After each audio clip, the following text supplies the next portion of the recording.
People don't fail to learn to speak English. They either don't even try or they give up. And learning to speak English doesn't need to be hard. Most struggling English students simply choose methods of ineffective learning or have a really negative mindset about learning to speak English, which will eventually make it look like it's something hard, mostly because they haven't developed what this entire video is about and the one thing that separates them from the 10% who actually learn to speak English confidently. There's only two things you actually need to learn English successfully: a really powerful goal, believing in yourself and knowing that achieving that goal will completely transform your life, and a powerful system, support systems more like. And big part of that is your thinking. If you look at most struggling English students' English learning journey, it's quite random. There's no consistency in it.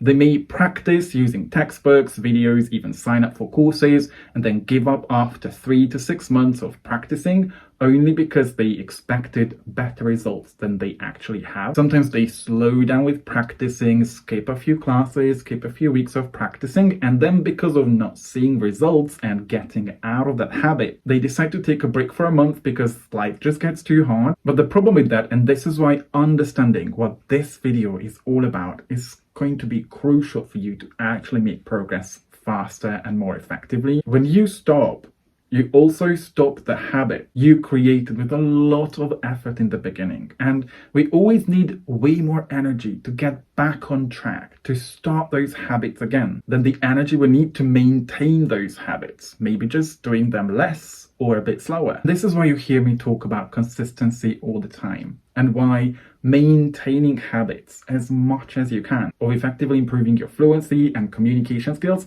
is going to be crucial to make actual progress. Learning to speak English fluently was one of the most challenging things I've ever done, and I'm not going to hide it. I'm going to talk about this all the time because I see this is what encourages other people to do the hard work. And I talk a lot about this in detail in my most popular ebook called 5 Steps to Confidence in Speaking English, about the fact that despite being shy, despite being a Hungarian native speaker, I was still able to build my confidence. I think the biggest difference was that I never said that learning to speak English was difficult.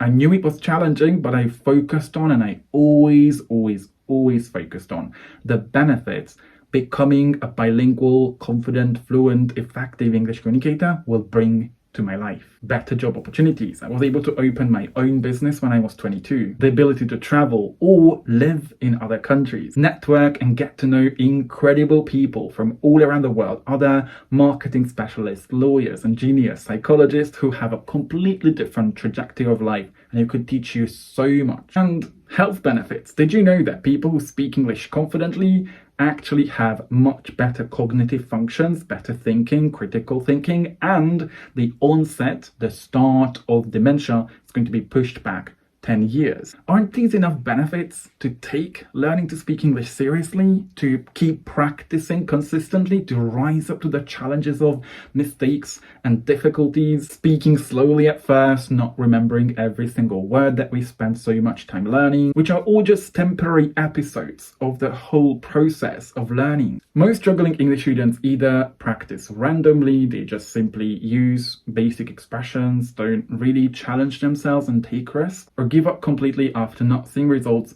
because they don't have resilience. When things get hard, do them, because hard choices always lead to an easier life. It's the easy choices that lead to a difficult life. Doing what feels hard, like making time for reviewing vocabulary or watching a movie without subtitles or even a part of it, staying focused when we are starting to get distracted, or having conversations with other people consistently might make us feel a bit uncomfortable, but that's temporary. What remains is the regret most struggling English students experience when they decide not to do what feels hard.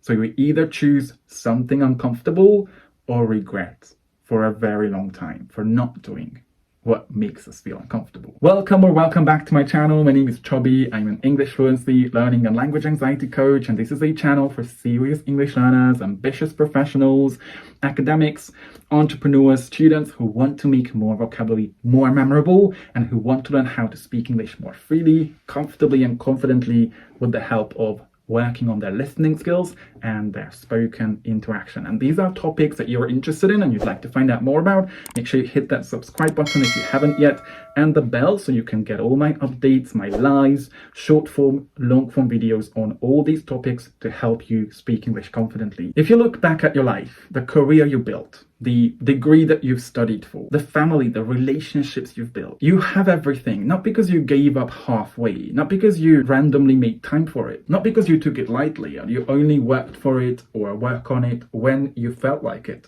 You did it, you got all of these things because you were committed. And in a video I shot back in Malaysia last year, I'm sharing with you everything you need to know about why being committed is the only thing that's going to help effective English communicators learn to speak English confidently without wasting their time or any energy doing something that doesn't help them in the long term. If I look back at my own English learning journey, I know one of the reasons I was able to stay committed in difficult times was because I built resilience. Whenever I felt like giving up because I couldn't make time for practicing, having conversations, learning, taking a look at the vocabulary I was learning because I was so busy with my 2 majors, my part-time job, my work as a student representative, when I still couldn't put a sentence together, I didn't remember vocabulary as I was speaking, and I still made a lot of mistakes, especially at that level where I was just plateauing for many months, didn't see any progress, and I was just using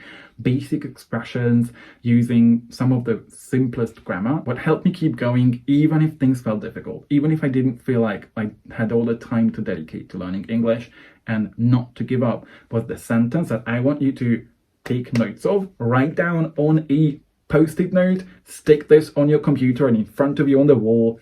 I'm committed to learning to speak English. The thing beside being committed, which is simply an internal decision to say, I care more about my future goals than how I feel right now, that always helps my students in our community, is building support networks. And I talk about this in another video I shared recently, especially the way we choose to think. We recently launched a new program which provides even more support to my students inside our program, the Proficiency Fortress, which is all about mindset coaching. And it helps my students understand not everything they think is true. And just like we can change our beliefs when something happens in our lives, we can change our beliefs about learning English or about ourselves as people learning English.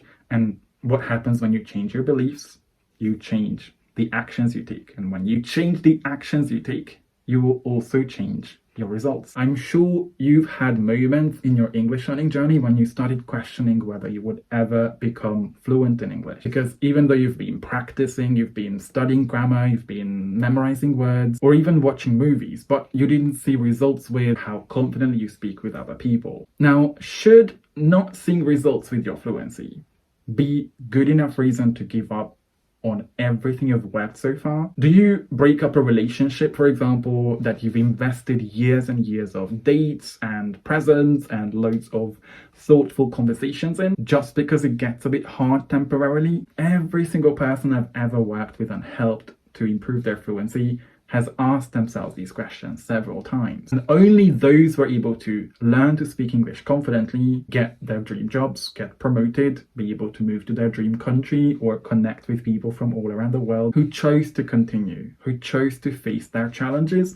and who chose to keep going despite not seeing the results. Because it's rising up to our challenges, actually making effort, stepping outside our comfort zone, facing our fears so we can prove to ourselves that we can overcome that fear. We don't link to let that fear hold us back from our success, and bringing the best out of ourselves in a conversation, using the words we've already learned, we already know, not trying to force expressions into our mouth that shape us into better English learners and also better people who have a higher tolerance, a higher level of emotional intelligence to do challenging things. So we can walk into a conversation with way more confidence. Because confidence is nothing else than proof that you've done hard things in life. You know how to trust yourself in difficult situations. I mention a lot about this in this video. So you need to ask yourself, is continuing to learn despite all the challenges and difficulties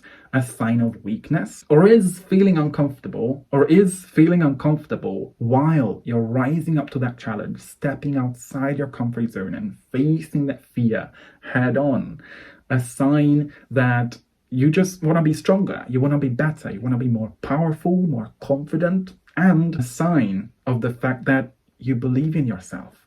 I want you to remember this and ask yourself this question the next time you feel like giving up. You see all the bad things happening, all the results not coming, so you can still keep going because you choose to be resilient. Learning to speak English only feels hard when you choose to focus on what makes it look hard. Struggling English students very often fail to learn to speak English because they look at all those negative events, mistakes, the difficulties they experience, or the effort they have to make as a sign of weakness. Effective English communicators, on the other hand, make mistakes so they get feedback so they don't need to make those mistakes again, lower their unrealistic, perfectionistic expectations, and still do something that's a tiny bit challenging, but do it because they want to prove to themselves that they can trust themselves, and they see effort and change and challenges as a sign of strength, wanting to become more powerful,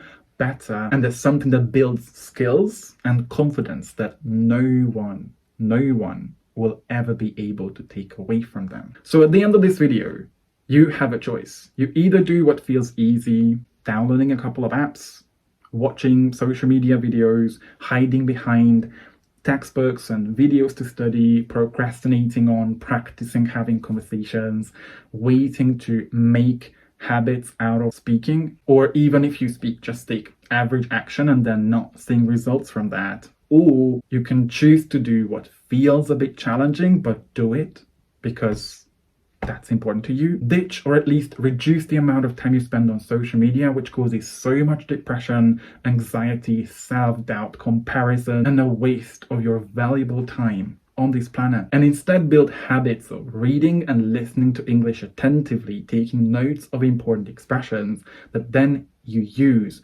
in conversations with other people. Not worrying about how perfectly you speak, but focusing on connecting, which is what learning a language is all about. If you're looking for ways to improve your speaking, this is the part of English learning I call speaking training, the number one thing we focus on with my students. You can check out a video where I talked about a couple of these, so you can finally learn to speak English like a language is supposed to be learned, not by studying the rules and memorizing individual words and then struggling with speaking, but by actually communicating with amazing, serious, supportive people who aren't just gonna help you, provide you with a safe space where you can practice, you can get all the feedback you need, but will also encourage you, challenge you, and inspire you to keep going until you reach your goal. Now, which of these two ways are you going to choose from now on? Doing easy things and then have a difficult life, or choosing to do difficult things so you have an easier life? Let me know your answer in the comments, and also if there's anything that right now holds you back from improving, that is currently one of your biggest difficulties or challenges. Pop them in the comments as well, and I'll give you my best tips in a reply.